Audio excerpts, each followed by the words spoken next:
Hello students, once again I am here with the new topic of SST, that is the Delhi Sultanate period.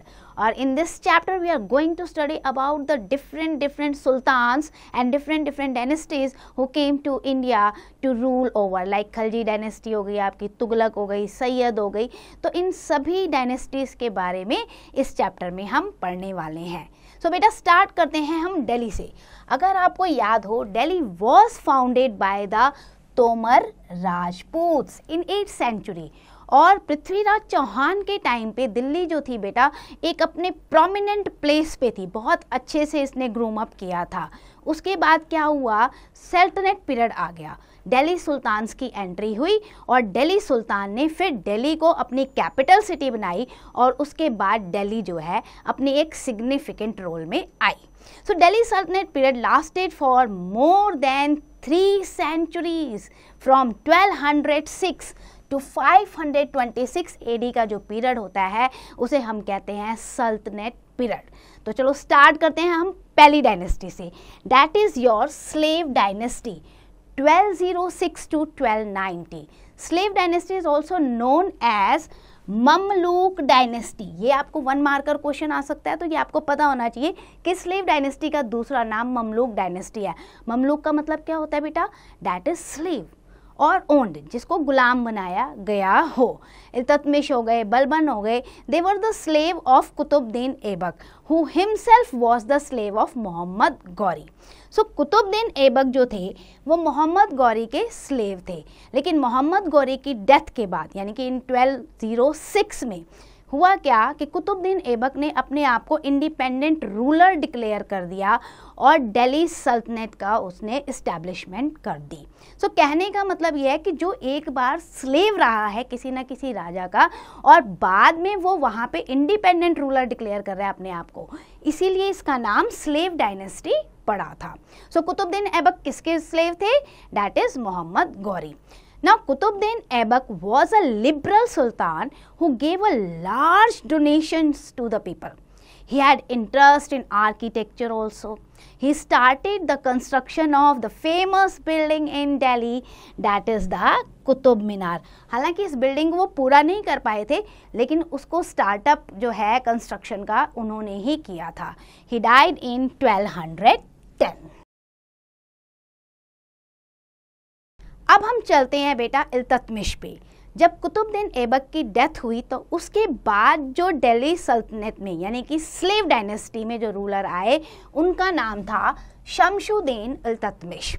Iltutmish was the slave of Qutbuddin Aibak. देखो ये hierarchy चल रही है. And then later he became the son in law of Qutbuddin Aibak also. So बेटा Iltutmish was considered to be the real founder of the Delhi सल्तनत.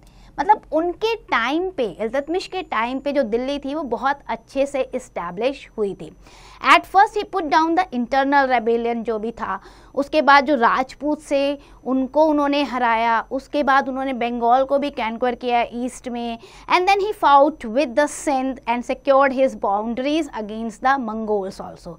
तो कहने का मतलब यह है कि इल्तुतमिश ने एक्सपीडिशन किए और अपनी जो ये दिल्ली सुल्तान जो उसने बनाया था ना दिल्ली सल्तनत, उसकी बाउंड्री को चारों तरफ से सिक्योर किया अपने आसपास के जो रूलर्स थे उनको हराकर. Even he fought with the Mongols who were then led by the famous Genghis Khan. उससे भी उसने झगड़ा मोल लिया और उस सेना को भी उसने हराया.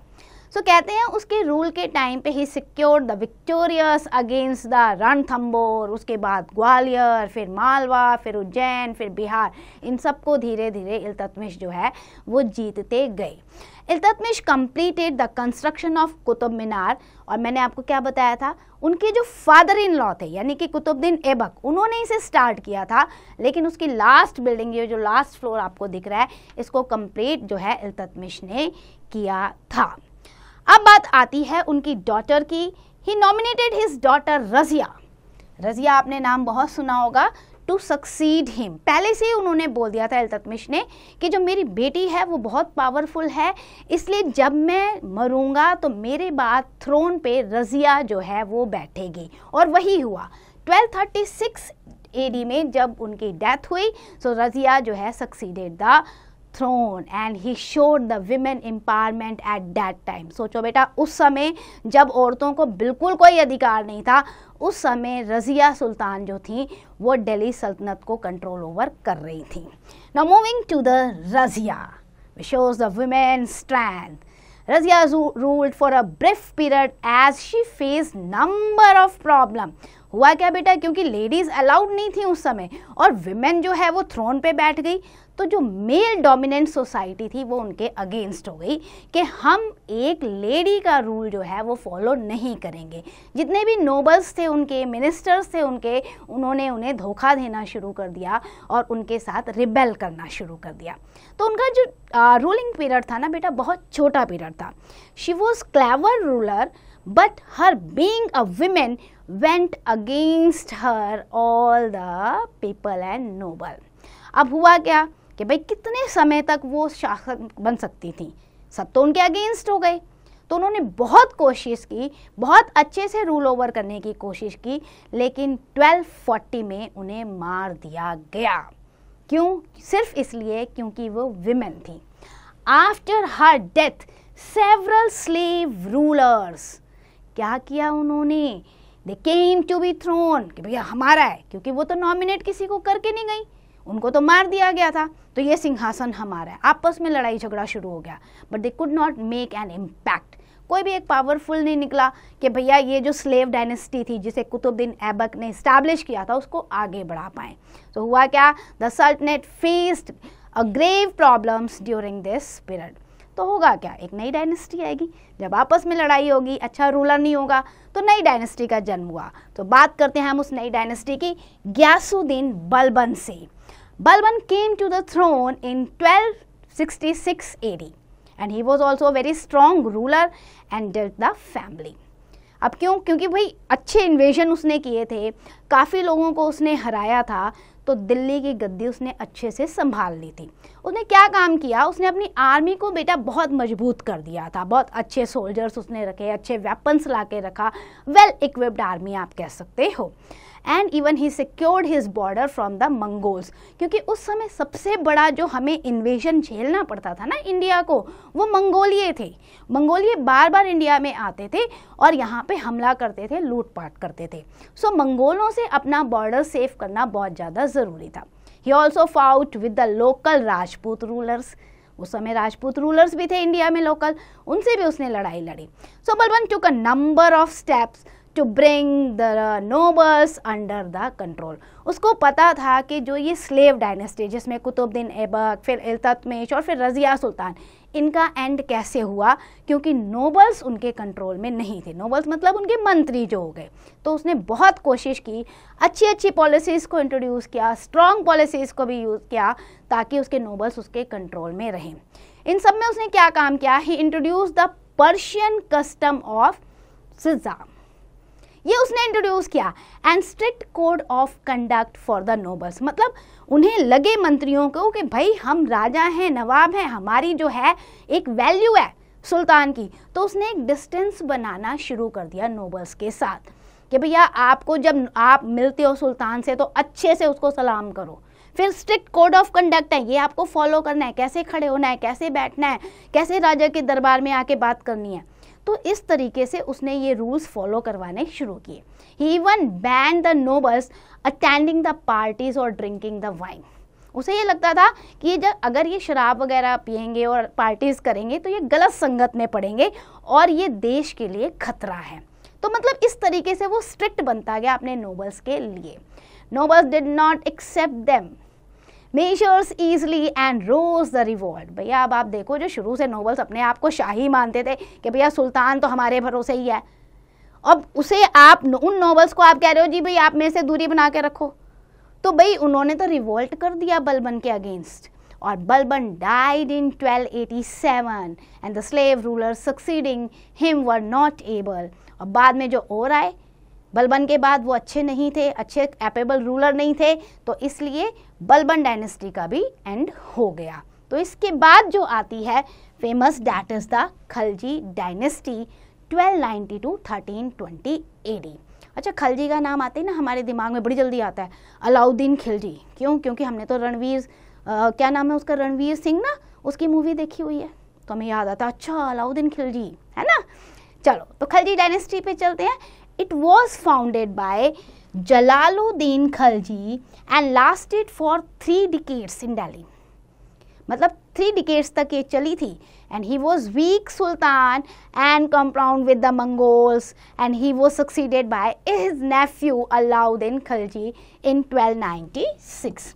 भाई इतना ज़्यादा मजबूत नहीं था जलालुद्दीन खिलजी, कहने को तो दिल्ली की गद्दी मिल गई थी, तो बहुत जल्दी जो है उसका एंड हो गया और उसको सक्सीड किया उसके नेफ्यू ने। क्या नाम था उनका? अलाउद्दीन खिलजी। अब अलाउद्दीन खिलजी जब गद्दी पे बैठे तो उसके बाद जो है ना, ये आप ये कह सकते हो दिल्ली सल्तनत बहुत आगे बढ़ी। कैसे? Alauddin Khilji was very strong, very ambitious ruler, लेकिन वेरी क्रूअल रूलर। उसके लिए सिर्फ और सिर्फ ऊंचाइयों को छूना था, चाहे किसी भी कीमत पर। उसके लिए ये नहीं था कि मैंने बच्चों को मार दिया, लेडीज़ को मार दिया, या ये कर दिया या वो कर दिया, नहीं, कुछ भी हो जाए बस उसका शासन सबसे ऊंचाइयों पर रहे। इसलिए he expanded his empire, he dreamed of establishing an empire throughout the territory of India, के पूरा इंडिया मेरा ही हो जाए। तो इसलिए उसने क्या किया कि स्टार्टिंग में तो अपनी आर्मी को तो वो स्ट्रेंथन कर रहा है, वेल इक्विप्ड आर्मी भी बना रहा है। Then he sent out to the conquer parts of the India, अपनी स्ट्रॉन्ग आर्मी को उसने भेजना शुरू कर दिया। इंडिया के अलग अलग हिस्सों में जाके लड़ाई लड़ो, जो भी रूलर आपके सामने आता है उनको हरा दो। गुजरात हो गया, मालवा हो गया, धीरे धीरे ये सब उसके अंडर आ गया। अच्छा, गुजरात अगर उसके अंडर आ रहा है तो आप बेटा समझ लो गुजरात जो है समुद्र के किनारे है, तो सी पोर्ट भी उसके पास आ गया व्यापार करने के लिए। So in Rajasthan he capture the forts of Ranthambore and then Chittor also. तो इस तरीके से राजपूत को भी उसने हराना शुरू कर दिया था। अब उसका दिमाग चला कि भाई नॉर्थ वेस्ट इंडिया तो बहुत ज़्यादा हो गया, why not the southern India. So उसने क्या किया, अपने एक ट्रस्टेड जनरल जिनका नाम था मलिक काफूर, उसको उन्होंने एक्सपीडिशन पे भेज दिया। मलिक काफूर डिफीटेड द यादवास, कैकेटियास, होयसाला, ये जो उस समय के सदर्न इंडिया के रूलर थे ना, पांड्यास, उनको मलिक काफूर ने हराना शुरू कर दिया। और सदर्न इंडिया का भी बहुत बड़ा हिस्सा जो था अलाउद्दीन खिलजी के पास आ गया। He received the tributes from these rulers in the Deccan. And towards the end of his rule, the empire of Alauddin Khilji was a large one. इतना लार्ज वन कि आप कह सकते हो जैसे अशोका द ग्रेट ने एंशियंट टाइम पे अपना एक बहुत बड़ा एम्पायर खड़ा किया था ना, सेम एज अलाउद्दीन खिलजी ने भी भारत में अपना एक बहुत बड़ा साम्राज्य बनाया था।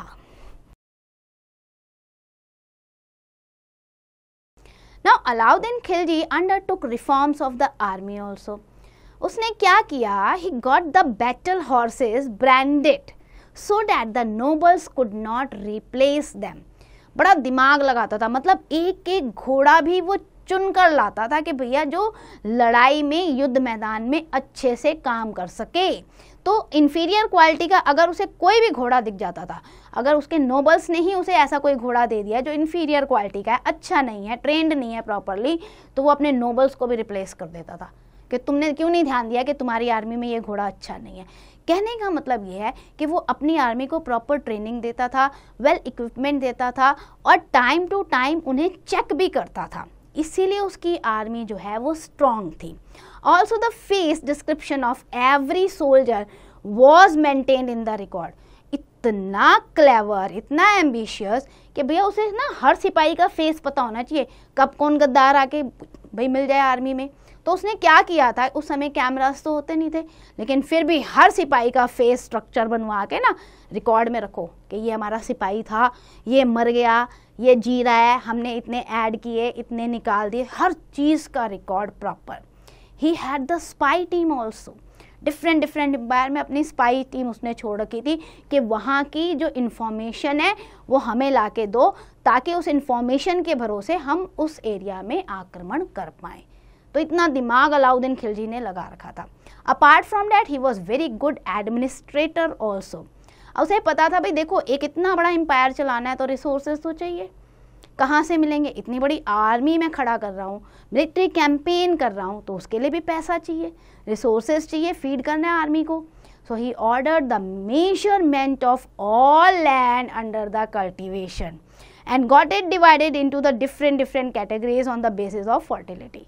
मतलब जितनी ज़मीन उसके अंडर है पूरी उसको मेजरमेंट करो, कितनी फर्टाइल है कितनी नहीं फर्टाइल है, ठीक है, उसके अकॉर्डिंग जो है उस जमीन पर उसने टैक्स लगाना शुरू किया। जो जितनी ज़्यादा फर्टाइल ज़मीन होती थी उस पर उतना ही ज़्यादा टैक्स लगता था। इस टैक्स को क्या कहा जाता था बेटा? इस टैक्स को कहा जाता था खर्च। ये वर्ड आपको याद रखना है। जमीन की फर्टिलिटी के अकॉर्डिंग जो टैक्स लगा उसे खर्च कहा जाता था। अच्छा, this revenue was as high as 1/2 of the total produce. आप देखो भाई, अगर मान लो आपने 100 किलो चावल अपनी ज़मीन से निकाला है तो 50 किलो चावल तो अलाउद्दीन खिलजी के खजाने में जाएगा, ठीक है। और स्पेशली ये कहाँ लगा था? दोआब रीजन में। दोआब मतलब यानी कि नदियों का संगम हो रहा है, जहाँ दो नदियाँ हैं। कहने का मतलब जहाँ फर्टाइल सॉइल है वहाँ पे इतना ज़्यादा हाई टैक्स होता था। और उस समय दोआब रीजन दिल्ली में क्या था? गंगा यमुना मिलती थी ना, तो वहाँ पर इसने पूरा का पूरा ये टैक्स लगा रखा था। Even he ensured that the nobles did not collect more tax than he had fixed. अच्छा, दिमाग इतना भी चलता था कि मैं अगर ये टैक्स लगा रहा हूँ तो जो उसके मंत्री हैं वो इससे ज़्यादा वसूलने की कोशिश करेंगे, तो किसान और परेशान होंगे। तो एक एक नोबल्स पे वो वॉच करता था कि जितना मैंने कहा उतना ही % टैक्स मिल रहा है या नहीं मिल रहा है। Alauddin fix the prices of essential commodities also. मतलब अच्छा एडमिनिस्ट्रेटर, उसने क्या किया? मार्केट में जितनी भी चीज़ें थी ना सबका प्राइस फिक्स कर दिया। कोई भी ज़्यादा प्राइस ना ले पाए और कोई भी कम प्राइस ना दे, यानी कि कंज्यूमर और जो प्रोड्यूसर है दोनों सेटिस्फाई हो जाएं। ग्रेन हो गया, शुगर, ऑयल, क्लॉथ, सबके price fix. He appointed official to ensure that the shopkeeper did not sell anything above the fix price. कि अगर उसने कहा है कि भैया जो ये चावल है ये 100 रुपये किलो का है या 50 रुपये किलो का है, तो कोई भी किसान इससे ज़्यादा पैसा, कोई भी शॉपकीपर इससे ज़्यादा पैसे में सामान मार्केट में नहीं बेचेगा, क्योंकि फिक्स रेट कर दिए थे। In fact he had done this to allow his soldiers to buy essential commodity with the limited salary he paid them in the cash. उसे ये लगता था भाई मैं अपने सिपाहियों को कैश में सैलरी दे रहा हूँ और इतनी ज़्यादा सैलरी मैं दे नहीं रहा हूँ, तो भैया उनके लिए फिक्स प्राइस ही होना चाहिए ताकि मार्केट में जाके उन्हें सामान कोई महंगी ना मिले। So Alauddin Khilji died in 1316 and with it the war of succession broke out, after which the Tughlaq came to the power in 1320। क्योंकि अलाउद्दीन खिलजी भी किसी को नॉमिनेट नहीं कर पाया था कि कौन मेरे बाद गद्दी पे बैठेगा, तो इसलिए सब आपस में लड़ते रहे नोबल्स, और कोई भी पावरफुल नहीं निकला तो नए आ गए, that is Tughlaq dynasty. Tughlaq dynasty जो थी बेटा आपकी 1320 से लेके 1412 तक दिल्ली में रूल ओवर कर रही थी। Tughlaq dynasty was founded by Ghiyasuddin Tughlaq, ये नाम भी आपको याद रखना है। और जो दो इम्पॉर्टेंट रूलर रहे तुगलक डायनेस्टी में, देवर मोहम्मद बिन तुगलक एंड फिरोज शाह तुगलक। तो सबसे पहले गियासुद्दीन तुगलक की बात कर लेते हैं जल्दी से। During the brief period he ruled, he put down the rebellions and strengthen the सल्तनत। He was succeeded by his son. मतलब बहुत ज़्यादा उम्र नहीं थी उनकी और बहुत जल्दी वो एक्सपायर हो गए, और उसके बाद जो उनके सन थे दैट इज़ मोहम्मद बिन तुगलक, वो गद्दी पे बैठे। अब मोहम्मद बिन तुगलक के बारे में हमें जो सोर्स ऑफ इंफॉर्मेशन मिली है that is the account written by the African traveller. उनका नाम क्या था? Ibn Battuta. वो भारत विजिट करने आए थे और उन्होंने जो मोहम्मद बिन तुगलक के बारे में अपनी किताब में लिखा है उससे हमें उनके बारे में जानकारी मिलती है। He lived in his court also for several years and wrote the detail about his reign. अब क्या हुआ, मोहम्मद बिन तुगलक जो था उनके पास ना बहुत सारे न्यू आइडिया आते थे, बहुत सारे। आपको मैं एक बात बताऊं बेटा, मोहम्मद बिन तुगलक को हिस्ट्री में कहा जाता है वाइजेस्ट फूल, एक बुद्धिमान मूर्ख। आपको पता है ऐसा क्यों कहा जाता है उन्हें? क्योंकि उनके पास इतने सारे आइडियाज़ थे और बहुत अच्छे आइडिया, अगर उन्हें फॉलो किया जाता तो बहुत अच्छे से एक देश डेवलप हो सकता था। आइडिया तो बहुत अच्छे हैं पर उन्हें एग्जीक्यूट कैसे करना है, इम्प्लीमेंट कैसे करना है। आपके दिमाग में भी बहुत सारी चीज़ें आती हैं ना, ये भी करना चाहिए वो भी करना चाहिए, पर कैसे? वो कैसे वाला आंसर भी तो होना चाहिए ना। प्रॉब्लम यही थी कि मोहम्मद बिन तुगलक के पास आइडियाज़ बहुत थे, लेकिन उस आइडिया को कैसे लागू करवाना है इम्प्लीमेंट कैसे करवाना है वो तरीके उनके गलत होते जाते थे, इसीलिए उस वजह से वो बहुत ज़्यादा परेशानी में भी रहते थे। Mohammad bin Tughlaq wanted to expand his empire for which he needed a large army. अभी क्या हुआ, which required the large revenue. तो क्या करोगे भैया, अगर इतनी बड़ी आर्मी रखोगे उसके लिए रिसोर्स चाहिए आपको। तो उसने क्या करना शुरू किया, he impose additional taxes on the cultivation. उसे लगा भाई मेरी इतनी बड़ी आर्मी है, उसको वेल इक्विप्ड करना है, तो क्या करता हूँ मैं एक टैक्स और बढ़ा देता हूँ। टैक्स बढ़ा दिया, और टैक्स किस पे बढ़ा, किसानों पे बढ़ना शुरू हो गया। अब किसान बेचारे जो ऑलरेडी हाई टैक्स दे रहे हैं उन पे तुम और टैक्स बढ़ा दो, तो किसान से तुम कितना टैक्स निकलवा लोगे। However, this step was ill-timed as this area was already paying the high tax.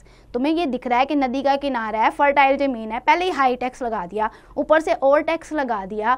हुआ क्या कि उस समय बारिश अच्छी हुई नहीं थी, सूखा सा पड़ रहा था, फसल अच्छी हुई नहीं, उसमें तुम टैक्स पे टैक्स लगाई जा रहे हो। वो टाइम था जब उस एरिया ने अकाल देखा था, फेमाइन आ गया था, और उस समय इन्होंने टैक्स लगा दिया। तो क्या होगा, लोग इनके खिलाफ हो जाएंगे ना। Lot of people abandoned their land and revolted. छोड़ी दी जमीन लोगों ने, लो भैया तुम ही उगा लो, तुम ही टैक्स दे दो। लोगों ने उनके खिलाफ क्रांति शुरू कर दी। तो कहने का मतलब तरीका सही था कि भैया टैक्स लगाना है, लेकिन कब लगाना है, क्या उस समय बारिश हो रही है, क्या फसल अच्छी हो रही है। एग्जीक्यूट करते समय उन्हें अपनी प्लानिंग देखनी चाहिए थी, वो रॉन्ग थी। तो उन्हें किसानों का रेबेल जो है फेस करना पड़ा। ऐसा ही एक और इंसिडेंस हुआ, when he decided to shift his capital. मज़ेदार कहानी है बेटा। उन्होंने क्या किया, उन्होंने बोला भाई देखो, through out could better control the Deccan from the Devagiri, सो हम क्या करेंगे, हम जो है अपनी कैपिटल दौलताबाद शिफ्ट कर देते हैं कि दिल्ली जो है सेंटर में नहीं पड़ता है, तो वहाँ से जितना इतना बड़ा एम्पायर है उसको रूल ओवर करना मुश्किल हो रहा है, तो हम चलते हैं दौलताबाद। ठीक है, दौलताबाद का पहले का नाम जो है वो देवागिरी था, दक्कन में है दौलताबाद, आपका जो आप देखते हैं ना महाराष्ट्र साइड का नीचे का एरिया वहाँ पे। ठीक है, तो दौलताबाद चलते हैं। तो अच्छा डिसीजन था, क्योंकि जो आपका एमपी से थोड़ा नीचे एरिया आता है ना बेटा, तो वो सेंट्रल इंडिया पड़ जाता है, वहाँ से रूल ओवर करना एक अच्छी बात थी कि भैया पूरा इंडिया आपको नज़र आएगा, कंट्रोल कर सकते हो। दिल्ली तो बिल्कुल एक कोने में पड़ता है, तो डिसीजन वॉज गुड। लेकिन अब उन्होंने एग्जीक्यूट कैसे किया, उन्होंने कहा हाँ अब हम दिल्ली से दौलताबाद शिफ्ट होंगे ना, तो सब चलो मेरे साथ। उन्होंने क्या किया, लोगों को भी ऑर्डर दे दिया कि दिल्ली के लोग भी मेरे साथ चलो दौलताबाद। अरे भाई दौलताबाद में तो ऑलरेडी लोग रह रहे हैं ना, आप जाओ अपना महल बनवाओ, अपना एडमिनिस्ट्रेटिव वर्क करो वहाँ पे जाके। लेकिन नहीं, उन्होंने क्या किया, दिल्ली पूरी की पूरी शिफ्ट होगी विद द पीपल। चलो भैया, लोगों ने जाना शुरू कर दिया। लोगों को पहले रिएक्ट तो ऐसा हुआ, ये क्या था भाई, हम दूसरी जगह कैसे जाएंगे। अब देखो इतनी दूर जा रहे हैं लोग, उस समय बेटा एरोप्लेन वगैरह तो होते नहीं थे, लोग जाना शुरू हो गए। और हुआ क्या, रास्ते में ही काफ़ी लोग बीमार पड़ गए, भूख लगने लग गई, प्यास लगने लग गई, तो काफ़ी लोग मरना शुरू हो गए।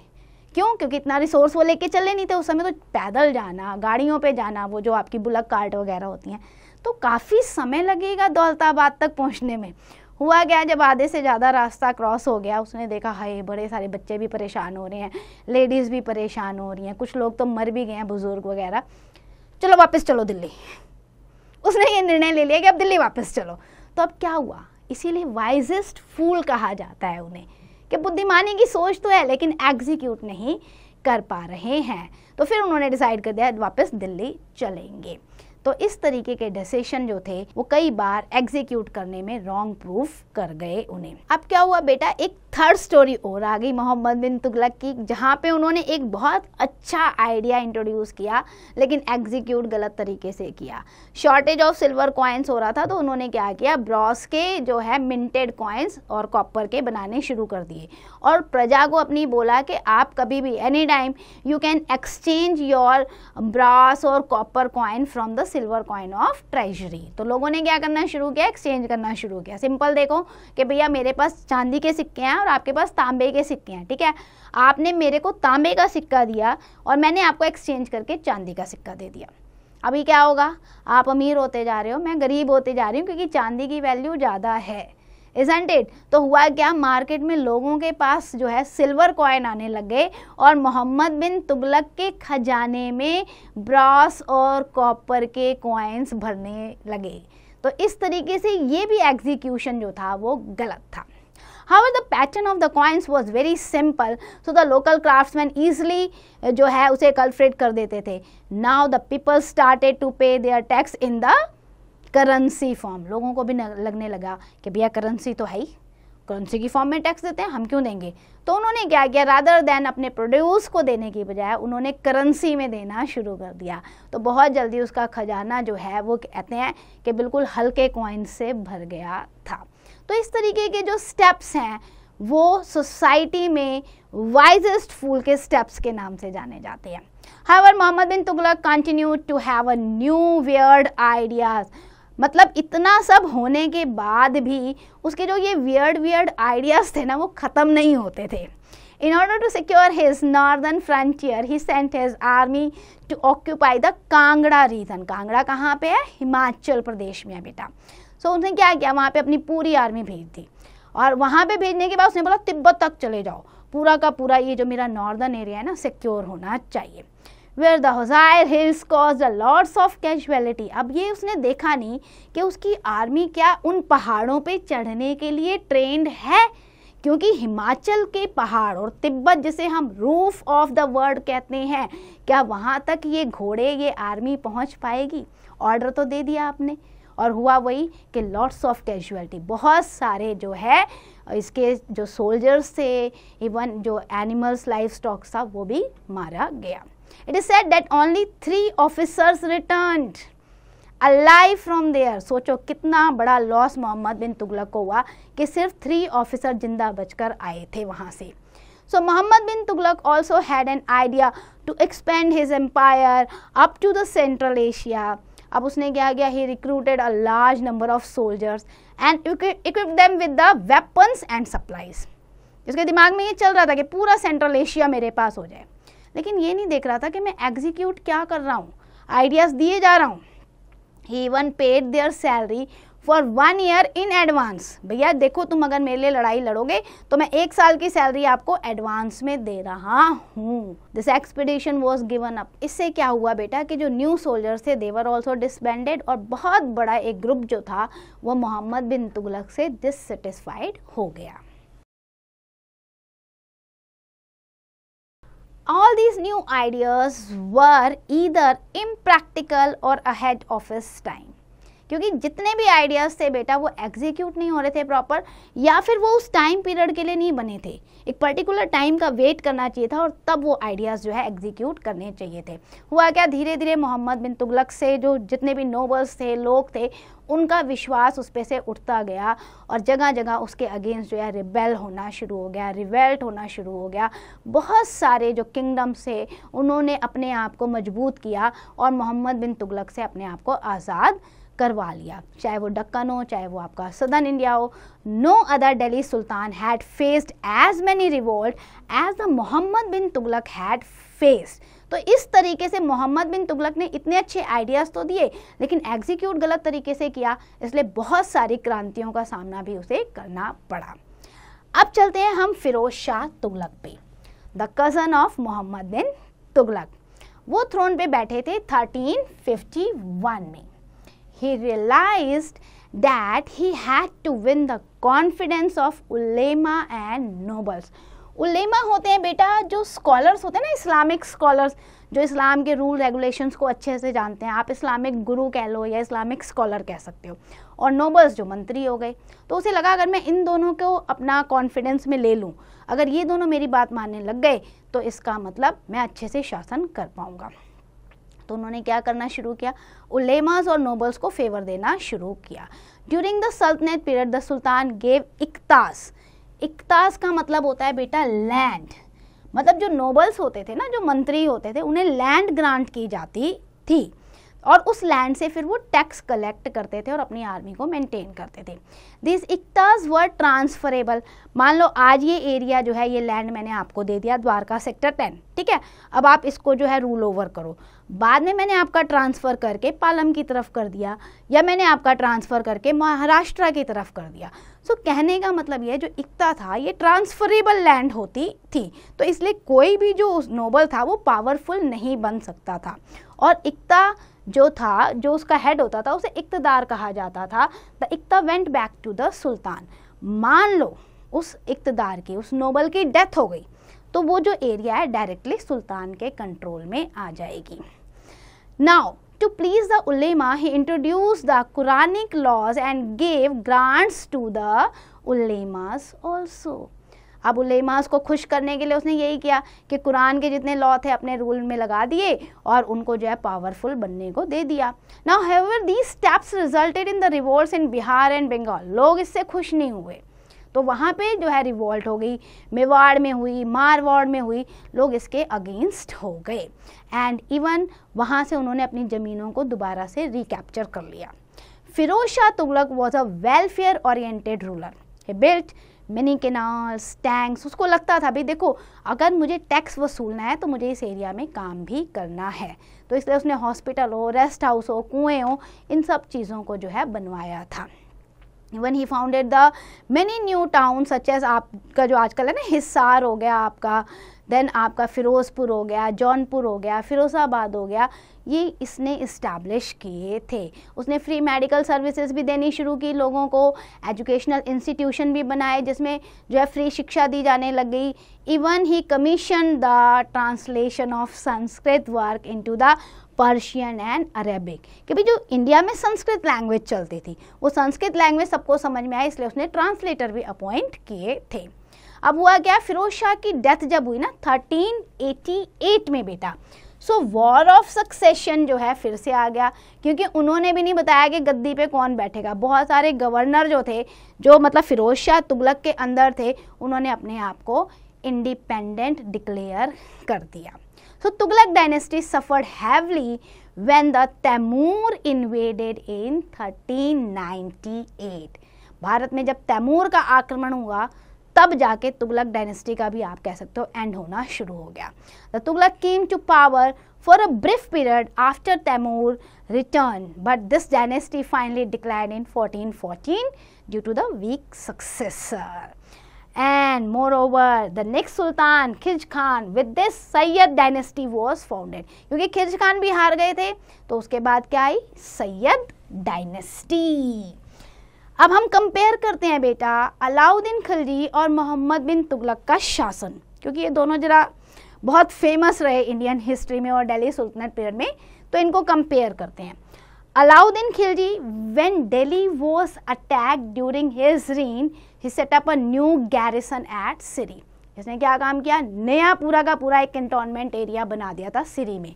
और मोहम्मद बिन तुगलक जब मंगोल्स ने अटैक किया तो उसने क्या किया कि भैया शिफ्ट ही कर दो, दिल्ली से दौलताबाद चलते हैं, कैपिटल शिफ्ट कर दो। यानी एक बंदा आर्मी बना रहा है, छावनी बना रहा है, और एक बंदा कैपिटल शिफ्ट करके पीछे जा रहा है। देन यहाँ पे Alauddin Khilji he collected 1/2 of the farm produce, 50% tax लेता था दोआब एरिया से। इसने क्या किया, he levied 1/2 of farm produce as tax, but also levied the another tax also, और टैक्स भी लगा दिए, वो भी फेमाइन के टाइम पे, तो जो कि रॉन्ग डिसीजन था। Then third one, Alauddin Khilji paid his soldier in cash, और रेगुलेट करके रखता था, सारी एसेंशियल प्राइस को फिक्स कर रखा था उसने। अब यहाँ मोहम्मद बिन तुगलक वो भी कैश में दे रहा था, but he introduce the cheap token currency, और चीप टोकन करेंसी की वजह से जो ट्रेजर का सिल्वर कॉइन था वो एक्सचेंज हो रहा था। देन आपका Alauddin Khilji he maintain the good administrator, was praised for his measurement, but यहाँ पे क्या था, इसके पास तो an number of new ideas थे, लेकिन एग्जीक्यूट गलत तरीके से हो रहे थे, इसलिए he prove to be a failure. तो ये था कंपैरिजन स्टडी। फिर आपको बेटा एक केस स्टडी दी हुई है तुगलक को लेके, जिसमें the sultan, the court, administrator, ये 3 कैटेगरी के बारे में बताया हुआ है कि सुल्तान जो थे तुगलक डायनेस्टी में बहुत ज़्यादा पावरफुल होते थे, और वो इक्ता यानी कि लैंड को ग्रांट करते थे अपने नोबल्स को, और इक्ता जो था वो ट्रांसफरेबल होता था। उसके बाद कोर्ट आते थे, the Tughlaq court was very ceremonial, all nobles were made to do the सिजदा। उसने ये क्या रखा था कि भैया आपको एक डिस्टेंस मेंटेन करना है, राजा को आप क्या है, सलाम अच्छे से करोगे, सैल्यूटेशन प्रॉपर तरीके से करना है। Even a scribe noted down all commands and proceeding of the court, एक राइटर बिठा रखा था उसने जो प्रॉपर कोर्ट में क्या प्रोसीडिंग हो रही है, जब सुल्तान आया है तो उसके दरबार में कैसे काम हो रहा है, वो सारा नोट करता था। देन एडमिनिस्ट्रेशन की बात करें तो 4 हिस्सों में डिवाइड कर रखा था, 4 डिपार्टमेंट थे। एक दीवाने विजारत, जिसे फाइनेंस डिपार्टमेंट होता है ना हमारा आज का, वो जो पूरा कैश को देखता था। देन दीवाने आपका रिसालत, जितना भी रिलीजियस मैटर है, धार्मिक मैटर, उसको देखता था। देन दीवाने अर्ज, जो मिलिट्री डिफेंस डिपार्टमेंट को देखता था। एंड दीवाने अंशा, जो कोर्ट कॉरेस्पोंडेंस, कोर्ट की कार्यवाही को देखता था। तो इस तरीके से 4 मेजर डिपार्टमेंट बना रखे थे। Now we are moving to the Sayyid dynasty which lasted for 1414 to 1451. Sayyid Sultans ruled for a small period of 27 years. They were not very strong beta and not very capable. हम कह सकते हैं inefficient rulers थे. They faced number of problems which they found themselves incapable to tackle. मतलब उनको खुद को लगता था कि क्या इस प्रॉब्लम को हम फेस कर सकते हैं, इस प्रॉब्लम का कोई सोल्यूशन है। सो हुआ क्या, this dynasty finally declined in 1451 when the Lodis took over the command of the Delhi सल्तनत। अब सुल्तान ऑफ सैयद डायनेस्टी, जो हिस्ट्री में हम जिनके नाम याद रखते हैं, डैट इज खिर्स Khan Sayyid, then Mubarak Shah Sayyid and Mohammad Shah Sayyid, after than Alauddin Alam Shah Sayyid. ये कुछ सैयद डायनेस्टी के रूलर रहे जिन्होंने इस 27 साल में शासन किया। Moving to the Lodi dynasty 1451 to 1526 AD. First 4 dynasty of the Delhi Sultanat were the तुर्क। ये आपको हमेशा याद रखना है, जो अभी हमने ऊपर पढ़े वो तुर्क थे, और लोदीज जो थे बेटा वो अफगानीस थे, उन्हें अफगान्स कहा जाता है। सो अब हम बात करते हैं बहलूल लोदी की। He captured the throne of Delhi in 1451 and with this the Lodi dynasty came into the power. Now Bahlul Lodi tried to consolidate his sultanate. He expanded his area of influence. Punjab से लेके बिहार तक उसने कैप्चर कर लिया। He also replaced the Turk nobles with the loyal Afghan nobles. जितने भी पहले के मंत्री रहे ना, पहले के राजाओं को, उनको हटा दिया उसने और अफगानी नोबल्स लेकर आया अपने दरबार में। इसके बाद जो आते हैं आपके सिकंदर लोदी, बहलूल लोदी के बेटे हैं ये, ठीक है। उनकी डेथ के बाद जो है 1489 पे ये जो है थ्रोन पे बैठे। Then he prove to be a greatest Lodi ruler. इन्होंने क्या किया, इन्होंने अपने एम्पायर को एक्सपेंड किया, जौनपुर, बिहार और गंगा वैली का बहुत बड़ा हिस्सा कैप्चर कर लिया। इवन उन्होंने एक फ्रेंडशिप ट्रीटी साइन की बंगाल के रूलर के साथ। He worked for the welfare of the people and even he tried to fix the prices of essential goods. कि भैया प्राइस जो है ज़्यादा हाइक नहीं होना चाहिए, सभी को आराम से मिल जाए सामान। He got the canals and wells well dug for the irrigation. उसे लगता था कि अगर मैं किसानों से इतना टैक्स वसूल रहा हूँ तो किसानों को फैसिलिटीज़ क्या दे रहा हूँ, भाई किसान हमेशा जो है मॉनसून पे डिपेंड ना रहें, इसलिए उसने अच्छा जो है इरिगेशन सिस्टम डेवलप किया हुआ था।